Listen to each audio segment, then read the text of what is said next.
जब से विलेज में आया हूँ तब से आई थिंक आज इतने दिनों के बाद मैं सुबह 6 बजे उठा हूँ। उसके पीछे एक रीज़न है, वो आपको आगे पता चलेगा।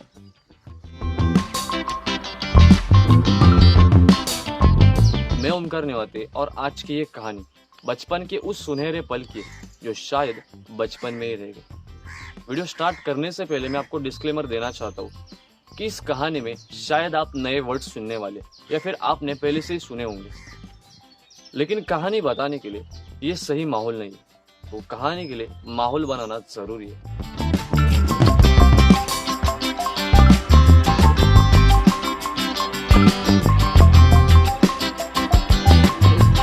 तो जैसे कि मैंने बताया, ये कहानी बचपन के सुनहरे पल की है। वो पल जो हमारे जहन में सिर्फ याद बन के रह गए। जब हम उन पल को याद करते तो हमारे चेहरे के ऊपर एक हल्की सी स्माइल सी आ जाती है। जैसे जैसे हम बचपन से बड़े होते जाते, हम रैट रेस में लग जाते हैं और जब भी हमें थोड़ा सा भी समय मिलता है, हम उन पल को याद करते तो हमारा पूरा दिन बन जाता है। तो ऐसे ही चंद यादों में से एक कहानी डालबी की। डालबी ये एक सब्जी। अब आप ये सोचते होंगे कि एक सब्जी की क्या कहानी हो सकती है। सब्जी तो हम हर रोज खाते हैं, लेकिन मेरे दोस्त, ये सब्जी साल में सिर्फ एक हफ्ते के लिए आती। उसके बाद पूरा साल के बाद आपको एक हफ्ते में मिल जाती। पैसे इस बात के नहीं है कि सब्जी की टेस्ट कैसे साल में एक बार मिलती।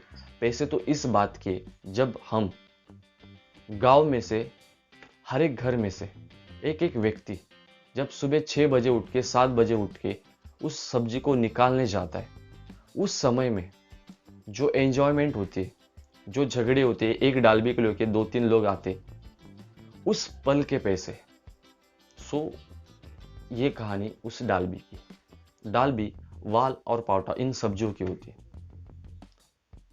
सितंबर और अक्टूबर के मंथ में इन्हें लगाया जाता है और दिसंबर में निकाला जाता है। निकालते टाइम कुछ बीज जमीन पे गिर जाते, कुछ को तो उठाया जाता है तो कुछ जमीन में रह जाते। जब जून मंथ के अंदर पहली बरसात होती है तो वो बीज जमीन में से बाहर आते अंकुर बन के। उन्हें ही कहा जाता है डालबी।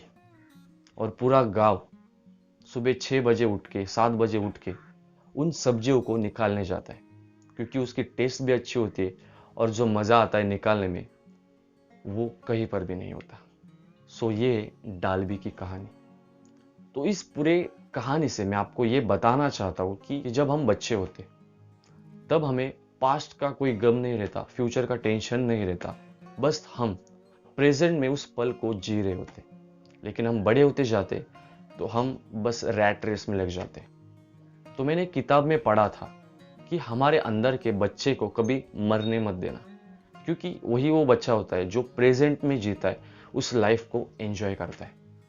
तो ऐसे एक डालबी की कहानी थी जो चेहरे के ऊपर स्माइल दिलाती है। और वो जो पल जो हमने बचपन में जिए, अभी भी जी रहे, जिन्हें शूट किया है, वो देखे। I know you told your friend you're not okay, and tell me what's wrong and why you never said you felt that way. And guess you're trying to stay strong and fake a smile until I look away. But I've known you too long, it hurts to watch your blue eyes fade to gray as you fade away,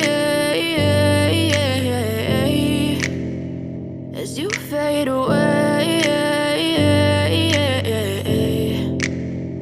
Yeah, I'm about to fade away, cause every time I wake up I feel like it's Monday. Something's going wrong with all the chemicals up in my brain. All of a sudden I don't look at anything the same way. Gotta build up of my thoughts sitting in an ashtray. I'm sorry that I'm so inconvenient, okay. Just let me be me and I'll stay out of your way. I can see the way you look at me, I'm such a disgrace. I never really asked to be brought into this place. You wanna love me? Well then baby I have a taste. All the highs and the lows, no you'll never be